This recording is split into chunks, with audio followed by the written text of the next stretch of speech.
कोल्हापुर नामक गोटे गाँ थिला। से गाँव मुरली आउ ता स्त्री विमला हस खुशी रे रहुथिले। मुरली निज 2 जण छुआंकु बहुत भल पाउथिला। मुरली खेतरे काम करुथिला, किंतु गाँव 2 दिनरु निरंतर वर्षा हेउथिला। मुरली घरे ही थिला। ए वर्षा भी के जानी केबे जे थमिबो। बापा मते वर्षा बहुत भल लागे। कौन मु आउ भाई बाहर को जाई वर्षा रे खेली पारिबु? मु गेली झियो, जदि तू वर्षा रे बाहरिबु तो तू देह खराब हे जिवो। आ जदि तू देह खराब हे जाए तो तू बापा को जम्मा भी भल लागिवनी, बुझिलु? ठीक अछि बापा, तो मु जिबिनी, भाई सह घरे ही खेलिबी। सेतिकी बेले सेठिकी चिकू भी आसीगला। अरे झियो काई निज बापा को हैरान करूछु, जा जाई की खेल। हाँ मुन्नी चाल, आमे दुहे मिसिकी खेलिबा, चाल। कौन हैला, तुमे किछि चिंता रे अछो?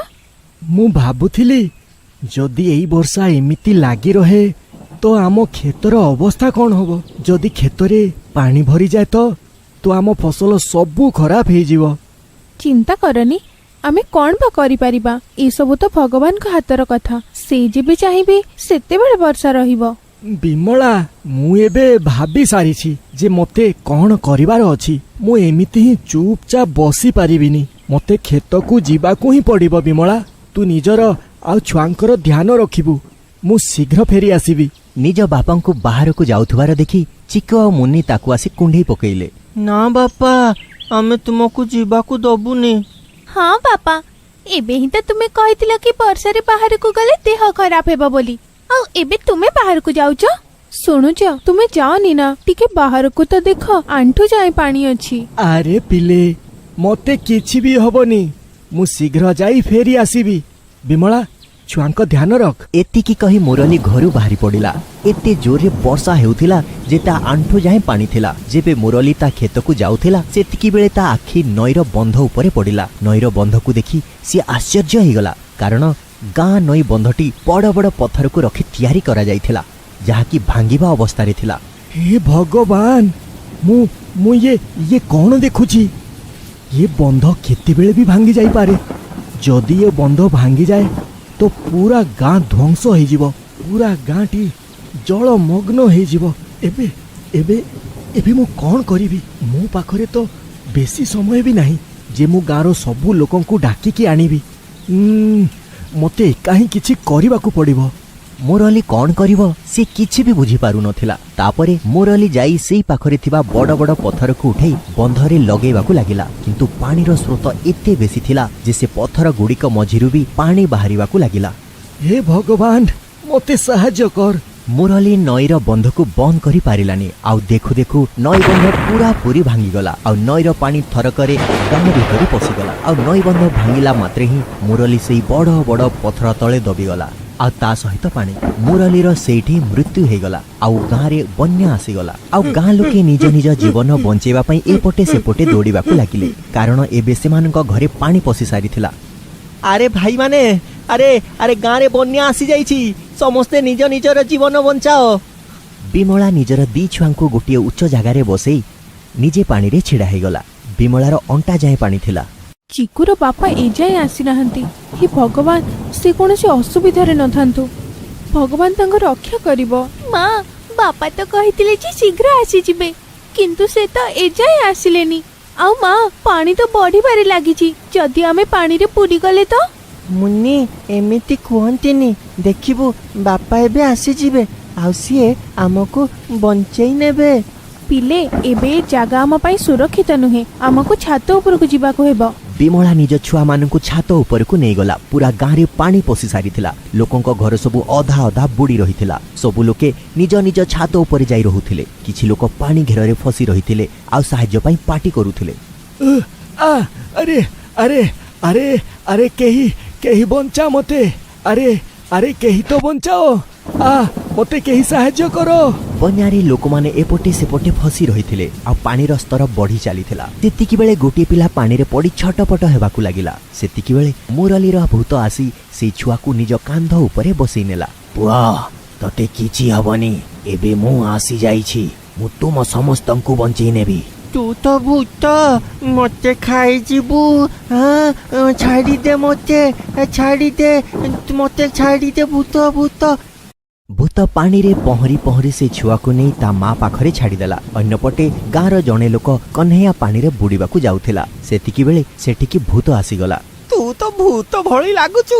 हे भगवान, गोटे पटे बन्या आउ गोटे पटे ए भूत। ଏବେ ମୁଁ କ'ଣ କରିବି? ଦୁଇ ପଟେ ମୋ ମୃତ୍ୟୁ ଅଛି। ତତେ କିଛି ହବନି, ମୁଁ ତ ସାହାଯ୍ୟ କରିବାକୁ ଆସିଛି। ତୁ ମୋ ପିଠିରେ ଆସିକି ବସିଯା।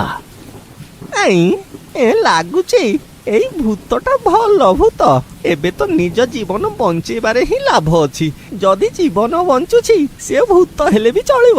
ଭୂତ କହ୍ନେୟାକୁ ନିଜ ପିଠି ଉପରେ ବସେଇ ଗୋଟିଏ ଉଚ୍ଚ ଗଛ ଉପରେ ବସେଇ ଦେଲା। ଭୂତ ପାଣିରେ ଫସିଥିବା ଛୁଆ, ସ୍ତ୍ରୀ ଲୋକ ଆଉ ବୃଦ୍ଧ ଲୋକମାନଙ୍କୁ ପିଠି ଉପରେ ବସେଇ ବସେଇ ଗୋଟିଏ ସୁରକ୍ଷିତ ଜାଗାକୁ ନେଇ ଯାଉଥିଲା। ଗାଁ ଲୋକଙ୍କର ସବୁ କିଛି ଭାଙ୍ଗି ସାରିଥିଲା। ତାଙ୍କ ପାଖରେ ଖାଇବା ପିଇବା ପାଇଁ ବି କିଛି ନଥିଲା। ମା ବାପା ତ ଏଯାଏଁ ଆସିନାହାନ୍ତି। ମୁଁ ଯାଇକି ବାପାଙ୍କୁ ଖୋଜି ଆଣିବି। ଏ ଛୁଆଙ୍କୁ କେତେବେଳ ଯାଏଁ ସମ୍ଭାଳିବି? ଭଗବାନ ତାଙ୍କୁ ପଠଉନାହାନ୍ତି କାହିଁକି? ମା, ମତେ ବହୁତ ଭୋକ ଲାଗୁଛି। ବିମଳା ଆସିଲା ବେଳେ ନିଜ ପଣତରେ ଟିକେ ଚଣା ବାନ୍ଧି ନେଇଥିଲା। ପିଲେ, ମୋ ପାଖରେ ତ ଏଇ ମୁଠାଏ ଚଣା ଅଛି, ନିଅ, ତୁମେ ଦୁହେଁ ୟାକୁ ଖାଇ ନିଅ। ମୁନ୍ନି ଚଣା ଖାଉ ହିଁ ଥିଲା କି ହଠାତ୍ ତାର ପାଦ ଖସିଗଲା ଆଉ ସେ ବନ୍ୟା ପାଣିରେ ପଡ଼ିଗଲା। ଆରେ କେହି ମୋ ଝିଅକୁ ବଞ୍ଚାଅ, ମୋ ଝିଅ ବୁଡ଼ି ଯାଉଛି। ବଞ୍ଚାଅ ମା, ମତେ ବଞ୍ଚାଅ। ମା, ମୁଁ ବଞ୍ଚେଇବି ମୁନ୍ନିକୁ। ମତେ ଯିବାକୁ ଦିଅ, ମତେ ଯିବାକୁ ଦିଅ। ବିମଳା ଚିକୁକୁ ଧରି ରଖିଥିଲା କାରଣ ଚିକୁ ପାଣିରେ ପଡ଼ି ନ ଯାଉ ଆଉ ଜୋର ଜୋରେ ପାଟି କରି ସାହାଯ୍ୟ ମାଗୁଥିଲା। ସେତିକି ବେଳେ ସେଠିକି ହଠାତ୍ ମୁରଲୀର ଭୂତ ଆସିଗଲା ଆଉ ମୁନ୍ନିକୁ ଉଠେଇ ତାକୁ କାନ୍ଧ ଉପରେ ବସେଇ ନେଲା। ଭୂତ ଭୂତ, ଆରେ ଗାଁ ଲୋକେ ମୋ ଝିଅକୁ ବଞ୍ଚାଅ, ମୋ ଝିଅକୁ ଭୂତ ଧରି ନେଇଛି। ଏ ଭୂତ ମୋ ଝିଅକୁ ଛାଡ। ବିମଳା ଗୋଟିଏ ହାତରେ ଚିକୁକୁ ଧରି ରଖିଥିଲା ଆଉ ଅନ୍ୟ ହାତରେ ଭୂତକୁ ମାରୁଥିଲା। ବିମଳା, ବିମଳା, ମୁଁ ତୋ ସ୍ୱାମୀ ମୁରଲୀ, ମୁଁ ମୁରଲୀ। ଆରେ ମୁଁ ତୋ ସ୍ୱାମୀ ମୁରଲୀ। ମୋ ସ୍ୱାମୀ ଏମିତି କେମିତି ହେଇପାରିବ? ସେ ତ କ୍ଷେତକୁ ଯାଇଛନ୍ତି। ନା ନା, ଏମିତି ହେଇପାରିବନି। ଆରେ ମୋ ପ୍ରିୟ ଗେହ୍ଲା ଛୁଆମାନେ, ମୁଁ ହିଁ ତୁମ ବାପା। ମୁଁ ତୁମ ଦୁହିଁଙ୍କୁ କଥା ଦେଇଥିଲି ନା, ମୁଁ ନିଶ୍ଚୟ ଫେରିକି ଆସିବି। ଦେଖ, ମୁଁ ଆସିଗଲି ପିଲେ। ବିମଳା ଆଉ ଦୁଇ ଛୁଆମାନେ ବିଶ୍ୱାସ କରିନେଲେ ଯେ ସିଏ ହିଁ ମୁରଲୀ। ମୁନିର ବାବା, ଏସବୁ କେମିତି? ତୁମେ ମତେ ଛାଡି ଯାଇପାରିବନି। ଯେବେ ମୁରଲୀ ଘରୁ କ୍ଷେତ ଆଡ଼କୁ ବାହାରିଲା, ତାପରେ ତା ସହିତ କ'ଣ ହେଲା? ଏମିତି ସେ ନଈର ଭଙ୍ଗା ବନ୍ଧକୁ ଦେଖିଲା ଆଉ ସେ ଗାଁ ଲୋକଙ୍କୁ ବଞ୍ଚେଇବାକୁ ଯାଇ ସେ ପଥର ତଳେ ଦବି ମରିଗଲା। ଆଉ କେମିତି ଭୂତ ହେଲା ସେ ସବୁ କଥା ଜଣେଇଦେଲା। ଭୂତର ସବୁ କଥା ଗାଁର ସବୁ ଲୋକମାନେ ଜାଣିଗଲେ। ମୁରଲୀ ଭାଇ, ତୁମେ ଆମ ସମସ୍ତଙ୍କୁ ବଞ୍ଚେଇବା ପାଇଁ ନିଜର ପ୍ରାଣ ବଳି ଦେଇଦେଲ ଭାଇ। ହଁ ମୁରଲୀ ଭାଇ, ତୁମେ ସତରେ ମହାନ, ସତରେ ସତରେ ତୁମେ ମହାନ। ସରପଞ୍ଚ ଆଜ୍ଞା, ଏବେ କଥା ହେବାର ସମୟ ନାହିଁ। ଟିକେ ଦେଖ, ତୁମ କାନ୍ଧ ଯାଏଁ ପାଣି ଆସି ସାରିଲାଣି। କିନ୍ତୁ ଚିନ୍ତା କରନି, ମୁଁ ଏବେ ଏ ଗାଁକୁ ନିଶ୍ଚୟ ବଞ୍ଚେଇବି। ହଁ। ପ୍ରଥମେ ଭୂତ ନିଜର ଦି ଛୁଆଙ୍କୁ ନିଜ କାନ୍ଧ ଉପରେ ବସେଇ ନେଲା ଆଉ ବିମଳାକୁ ବି ପିଠି ଉପରେ ବସେଇ ନେଲା। ତାପରେ ସେମାନଙ୍କୁ ନେଇ ଗୋଟିଏ ପାହାଡ଼ ଉପରେ ଛାଡ଼ିଦେଲା। ବିମଳା, ମତେ ଏବେ ଆହୁରି ଲୋକଙ୍କୁ ବଞ୍ଚେଇବାର ଅଛି, ମତେ ଯିବାକୁ ପଡ଼ିବ। ତୁମେ ନିଜର ଆଉ ନିଜ ଛୁଆଙ୍କର ଧ୍ୟାନ ରଖିବ। ମୁନିର ବାପା, ଶେଷଥର ବି ତୁମେ ମତେ ଏଇଆ କହିକି ଯାଇଥିଲ ଯେ ନିଜର ଆଉ ଛୁଆଙ୍କର ଧ୍ୟାନ ରଖିବ। ତୁମେ ଯାଅ, ଗାଁ ଲୋକଙ୍କୁ ବଞ୍ଚାଅ ଆଉ ନିଜର ଧ୍ୟାନ ରଖିବ। ଭୂତ ପୁଣି ଗାଁକୁ ଆସିଗଲା। ଚାରିଆଡ଼େ ଲୋକମାନେ ପାଟି କରୁଥିଲେ। ମୁଁ ଯଦି ଦି ଜଣଙ୍କୁ ବି ପିଠିରେ ବସେଇକି ନେବି ତାହେଲେ ବହୁତ ଡେରି ହେଇଯିବ। ସେତିକିବେଳେ ଭୂତକୁ ଗୋଟିଏ ଉପାୟ ଦେଖାଗଲା। ସେ ଭୂତ ଗୋଟିଏ ବଡ଼ ଗଛ ପାଖକୁ ଗଲା ଆଉ ସେ ଗଛକୁ ଉପାଡ଼ି ନିଜ କାନ୍ଧ ଉପରେ ରଖିନେଲା। ଭୂତ ହେବା ପରଠୁ ତା ଶରୀରର ଶକ୍ତି ବହୁତ ବଢ଼ି ଯାଇଥିଲା। ବୋଧେ ସେହି କାରଣରୁ ଭୂତ ଲୋକଙ୍କର ସାହାଯ୍ୟ କରିପାରୁଥିଲା।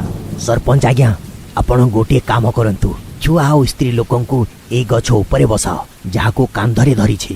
ଠିକ ଅଛି ମୁରଲୀ, ଚାଲ ଭାଇମାନେ, ଶୀଘ୍ର କର। କିଛି ସମୟରେ ପୁରା ଗାଁ ବୁଡ଼ିଯିବ। ସରପଞ୍ଚ ଆଉ ଅନ୍ୟ ଲୋକମାନେ ସ୍ତ୍ରୀ ଆଉ ଛୁଆଙ୍କୁ ସେଇ ଗଛ ଉପରେ ବସେଇ ଦେଲେ ଆଉ ସେ ଭୂତ ଧୀରେ ଧୀରେ ସ୍ତ୍ରୀ ଆଉ ଛୁଆଙ୍କୁ ନେଇ ପାହାଡ଼ ଉପରେ ଛାଡ଼ି ଆସିଲା। ତାପରେ ବୃଦ୍ଧମାନଙ୍କୁ ଆଉ ତାପରେ ଗାଁର ସବୁ ଲୋକମାନଙ୍କୁ ସେଇ ଉଚ୍ଚ ପାହାଡ଼ରେ ସୁରକ୍ଷିତ ଭାବରେ ଛାଡ଼ିଦେଲା ଆଉ କିଛି ଦିନ ପରେ ସରପଞ୍ଚ ଗାଁର ନଈର ବନ୍ଧକୁ ଗୋଟିଏ ସିମେଣ୍ଟ ବନ୍ଧରେ ବଦଳେଇ ଦେଲେ, ଯାହାଦ୍ୱାରା ପୁଣି ଏମିତି ନ ହେଉ।